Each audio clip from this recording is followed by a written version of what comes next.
Today we're going to get some free compost from the garden. We're going to get it from one of the recycling centres in Croydon. There's two that I know of that do it, Factory Lane and Pearly Oaks, and today we're going to Pearly Oaks. All you need is a bag or box. So I'm taking my bicycle panniers because I don't have a car. But if you do have a car, it's really good to take those green recycling boxes, or you can take a big IKEA bag or something like that. So yeah, anything which is big and you can get lots of compost in it. There is actually a 3-bag limit for compost, but they don't specify the size of the bag, and often they don't check. So I just tend to bring along like a few bags, as much as I can carry really, and it's never been a problem in the past. Alright, I've loaded up the bike with all the bags I have and I'm ready to go.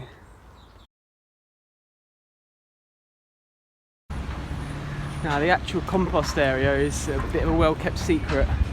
It's over in the corner to the left, inside that big pallet shipping container.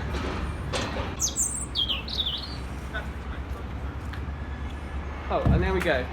So sometimes when I've been here it's been full all the way to the top, can't even get in with compost. What it is the green waste that's collected by the council is composted en masse and then brought here. Some of it I presume they sell, but a lot of it is free to residents. Okay, so there's shovels here. I'm just going to fill up the first bag.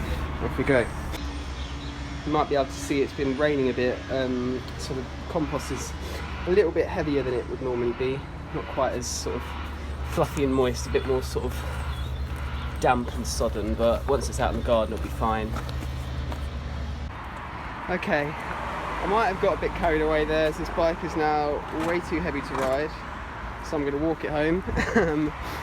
I recommend, if you're doing this, especially if you want a lot of compost, try and get a car, or if you can ask a mate to drive you or something. It's probably the best way to do this, because it was a little bit heavy today on account of the rain. And there we have it, nice black well-rotted compost for free in Croydon. I really recommend this stuff. It's great for doing a no-dig bed or any vegetable bed, and it's free. What I wouldn't recommend is trying to get it by bike after the wettest February on record. If you can get a mate to drive you, it's much better. Right, enjoy.